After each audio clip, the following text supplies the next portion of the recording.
I noticed something recently, shortly after the Crimson Desert release, and yes, this is partly about Battlefield 6, because I want this to be a bit of a comparison on how developers handle both games, criticism, and so on. Becoming quite clear that on one side players' feedback is taken seriously and implemented quickly, while on the other it seems to be somewhat ignored and feels very sluggish. And it seems this handling of player feedback and what you actually make of it decides success or failure, or rather rising or falling player numbers. Now, comparing Battlefield 6 and Crimson Desert is a bit difficult. Obviously, because they are completely different games from completely different developers with completely different structures, etc. Battlefield is simply a giant colossus. We know exactly that multiple studios are involved, all working on it. There's a Battle Royale mode, there's a live service, etc. With Crimson Desert, there's one studio behind it. There's a clear focus, therefore they can apparently react faster structurally. Regardless, I still find it interesting how this is being handled, and I think the Battlefield 6 developers should take a look at it and perhaps question how they handle things. In principle, the contenders in this video are Crimson Desert, a brand new single-player open-world game that had to struggle with technical hurdles at release, but is showing extreme speed regarding updates and such. Against that, we have Battlefield 6. This is the redemption title, so to speak, of this traditional series, which actually had a very good start by Battlefield standards, of course.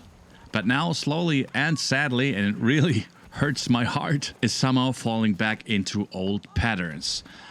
The thesis of this video is basically that Pearl Abyss, the developers of Crimson Desert, see and use errors as an opportunity and for innovation. Whereas this whole conglomerate of Battlefield studios act more like, I don't know, a sluggish oil tanker, where you need 3 weeks to even remotely change direction. Crimson Desert came out not too long ago amidst all the advanced praise, right? People were hyped for this game. 3 million units, or whatever you want to call it, were sold immediately, and there was instant heavy criticism of the game regarding the story and especially my biggest point of criticism, the controls. The implementation of both controller and mouse and keyboard was just not good. And here we already see the reaction speed. Only days after the release, the first patch arrived, they directly tackled things like the complex button mapping or the somewhat clunky feeling camera. They apologized for the poor controls, and that allows you to deal with it in a completely different way. That's the first point. Then a totally different way of handling things, and again, the comparison is a bit heavy here and there, as you'll see. Especially, players found a glitch where you could fly and cover distance faster and get onto mountains using this leap strike move in the game.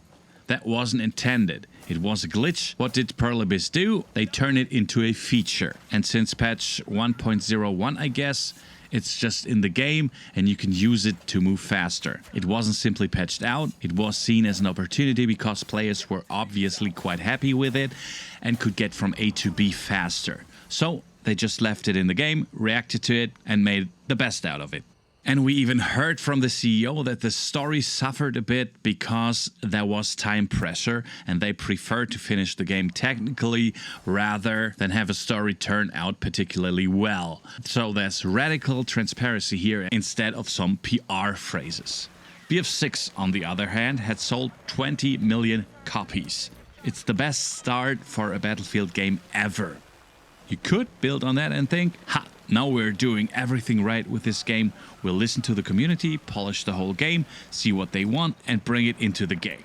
But as you've noticed over the last few weeks, the mood has shifted massively again. Everyone was actually very hyped for the game. They did so much right. They beat the marketing drum properly, which, as I said, bore fruits. More units sold than ever before, and now it's falling back into those old patterns. It's getting lethargic again, it's getting slow, things simply aren't being fixed that have been in the game for you know how long. It just takes an incredible long time, while a hotfix for Crimson Desert comes within the next few days. When there's a problem, boom, fix it. with Battlefield 6 everything takes forever. They talk about quality over speed. I get that, but for example, an RPG having to be patched 16 times because it's simply too fast and too easy to shoot on helicopters, or a Tau being way too easy to control since the start of the game, making it super easy to shoot down planes and helis. That's only just being addressed, and it's still way too easy if you ask me. But how many months has the game been out? Write it in the comments. And while they speak of quality over speed, the player base is just shrinking and shrinking. That happens very fast nowadays. For instance, the Little Bird only enters the game in Season 2 and is then sold as a live service feature, even though it should have been in the game from the start, just so they have content to feed the live service. It just leaves a bit of a bitter aftertaste. And speaking of bitter aftertaste, there's also this move. And we're back to transparency here. Despite such a huge success, it somehow comes to light that positions are being cut and people are being laid off at DICE, Criterion, etc. Even though the game is such a massive success. There might be reasons why it has to be like that. Maybe they were hired during development before release to speed up things. Maybe they hired more employees than they actually needed to keep a live service running and then laid them off afterwards. Maybe that was just straight talk with the people involved, to put it bluntly, but it isn't communicated at all what the reason is or why. And when you hear that despite a giant success and being the best-selling first-person shooter in 2025, people are being laid off immediately, then we're back on that bitter aftertaste it leaves behind. That could be managed with transparency, for example. Unless there are other reasons that might paint an even worse picture than the one we already have. How do you perceive this? I actually had a completely different video planned, but this idea hit me spontaneously how incredibly different the two handled this. As I said, it's a difficult comparison. This whole Battlefield Studio complex around EA is just an absolute giant in terms of structure and management, and certainly not comparable in any way to a, in quotes, small studio acting alone that can handle this game. Still, I find it quite interesting how differently things are handled. How fast it goes for one, how slow for the other. Why that is, in the end, the player doesn't care. That's the point. You just see, oh, Crimson Desert players think it's lame that you can tame a bear but only have them temporarily as mounts, just to give an example. And I swear to you, 3 days after, there's a patch where, for example, there are 5 more animals you can tame because the players wanted it. And bam, it's done. It goes so fast with that game, it's insane. And I wanted to make a video about that. It was burning in my soul, in my gamer's soul, so to speak. Definitely write in the comments how you see this, whether you've noticed it or not. If you feel like watching more content from me, you'll find another video right now, of course, on the screen. Also, if you're a super nice person, click right here, subscribe to the channel, and do me a huge favor.